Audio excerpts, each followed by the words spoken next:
Pria berusia 80 tahun ini datang menjenguk istrinya yang baru melahirkan. Meskipun dia sedikit ragu bahwa apakah anak ini adalah miliknya.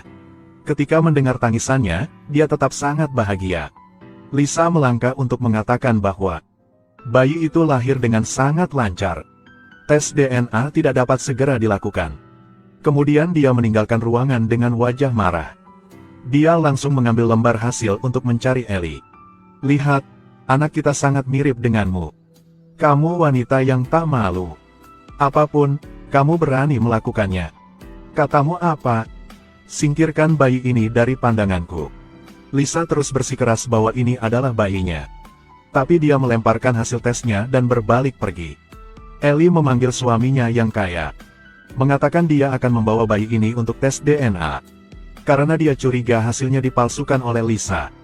Tapi hasil tesnya masih tidak berubah. Pada saat ini dokter lain masuk.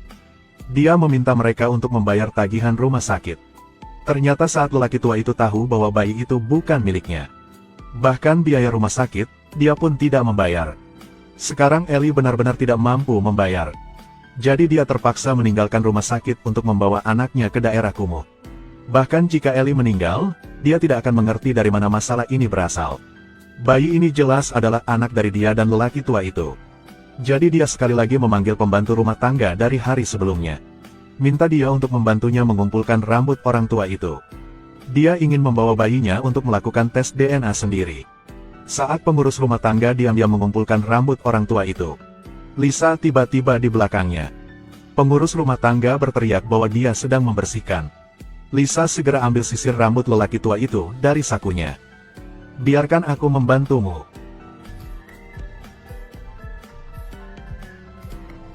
Dia memegang sisir di tangannya. Ellie segera pergi ke rumah sakit untuk tes DNA.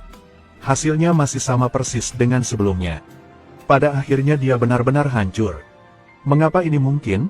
Dari mana masalahnya berasal? Ellie pergi ke teman lelaki tua itu untuk meminta bantuan. Dia berkata bahwa Lisa pasti menyuap dokter itu.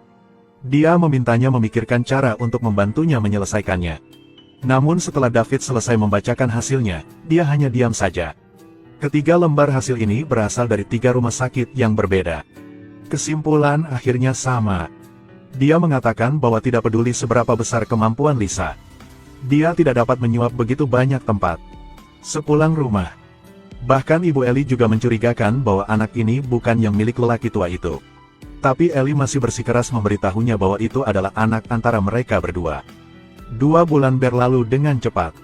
Semuanya perlahan kembali normal. Hari itu, seorang teman datang ke rumah Ellie untuk bermain. Setelah mengetahui keadaannya, sang teman langsung mengatakan bahwa anak ini pasti anak lelaki tua itu. Mengapa tidak menguji DNAmu untuk melihat apakah itu cocok? Kalimat itu sepertinya membangunkan Ellie. Jadi dia membawa anak itu untuk tes DNA lagi. Bagaimana hasilnya?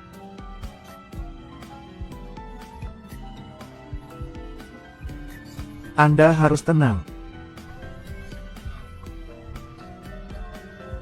Hasilnya, anak itu tentu bukan anaknya. Setelah mendengar berita itu dia pingsan di tempat. Memikirkan anak yang dibesarkannya selama 2 bulan terakhir. Tapi bukan anaknya.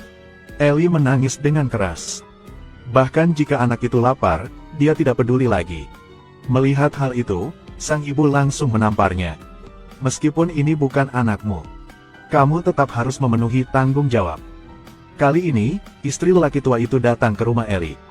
Begitu dia melihat Kendra, dia berlutut. Minta bantuan untuk menyelamatkan anaknya. Meskipun mereka adalah saingan cinta sebelumnya. Tetapi dengan permohonan Ellie, Kendra tetap setujuinya. Mungkin juga seorang ibu, jadi dia bersimpati padanya. Keesokan harinya, dia menggunakan uang untuk melakukan pencocokan DNA. Pada semua bayi yang lahir pada hari yang sama dengan bayi Ellie. Meski tidak ada yang cocok, masih ada bayi yang belum dites. Dia yakin itu adalah anak Ellie. Ketika dia pergi ke tempat anak itu dibesarkan, pengasuh mengatakan bahwa tuan tanah sudah membawa anak itu ke luar negeri. Kata Anda apa? Semua orang khawatir, mereka tidak tahu harus berbuat apa. Pada saat ini ketukan di pintu tiba-tiba membangunkan mereka. Ternyata pria tua itu membawa anak itu ke sini.